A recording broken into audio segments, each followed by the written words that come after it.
bonjour à tous, bienvenue sur Crypto FR News. Donc, une petite vidéo pour vous tenir au courant de l'actualité sur les crypto-monnaies. Donc, voyons voir. En Asie, nous avons Ripple qui est toujours très bien soutenu. Des plateformes de paiement l'intègrent de plus en plus comme la plateforme crypto.com basée à Singapour et à Hong Kong. De plus, l'application MoneyTab fait son arrivée en masse au Japon et l'application est même téléchargeable via le Apple Store. En Russie, nous avons Vladimir Poutine qui est favorable aux crypto-monnaies. Il demande même à ses collaborateurs de travailler en ce sens. Il ne veut absolument pas contraindre les mineurs individuels.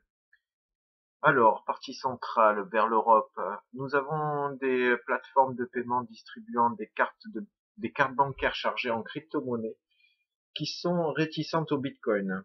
Tout simplement à cause du temps demandé pour une transaction en BTC et sa volatilité au niveau de sa valeur. Car comme vous le savez, le Bitcoin a 10 ans et sa programmation demande des délais non adaptés pour des achats du quotidien. Entre autres, la plateforme Strip, basée en Irlande, qui est plutôt pour le Stellar grâce à sa rapidité, qui souhaite enlever le Bitcoin. Mais le Bitcoin se maintiendra parce que il y a beaucoup de mineurs qui en détiennent, ce qui laissera, à mon avis, pas s'effondrer le marché du Bitcoin. Il y a une rumeur qui dit que la plateforme d'échange Coinbase, que tout le monde connaît, va recevoir un investissement de 500 millions de dollars de la part de Tiger Global, c'est des investisseurs. Ensuite, l'Amérique latine. Les banques du Mexique reliées au réseau Ripple, XRP, sont prêtes pour des transactions vers les États-Unis et l'Asie. On peut noter aussi que le Venezuela, qui est en pleine période de crise avec sa monnaie inflationniste, je pense que vous le savez, il y a carrément de la migration vers la Colombie, ils sont en faveur de la crypto-monnaie à cause de l'inflation de leur monnaie fiduciaire. Ensuite, les États-Unis. Alors, la NFL, vous savez, c'est l'organisation pour le football américain, c'est la ligue.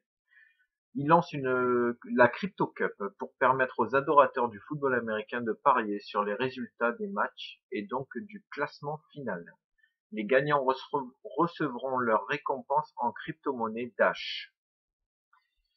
Alors ensuite, bien sûr, je pense que vous savez qu'il y a eu le swell de San Francisco pour XRP, Ripple.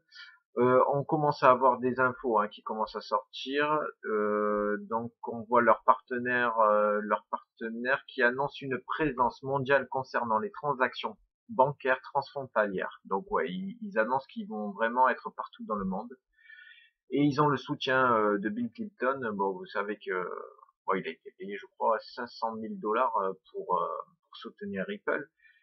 Mais il va jouer en leur faveur vis-à-vis de ses relations et au niveau de la SEC pour l'acceptation du Ripple. Ensuite, quel ICO? Alors ICO, aujourd'hui on a Presale Venture, son signe crypto c'est Event, E-V-E-N-T, qui sort aujourd'hui. Ensuite nous avons aujourd'hui qui sort le Lagoon, son signe c'est IAG. Portez-vous bien. N'utilisez jamais de l'argent que vous ne pouvez pas vous permettre de perdre, bien sûr. Si vous voulez soutenir la chaîne, vous pouvez toujours me faire un don en crypto-monnaie. Je vais y mettre quelques portefeuilles. Bon, ça risque d'évoluer en fonction de l'influence des crypto-monnaies. Ensuite, si par exemple je vous donne un avis sur une crypto-monnaie, sachez que ça reste un avis personnel. N'hésitez pas à ajouter en commentaire des news pour aider la communauté. Merci, bonne journée à tous.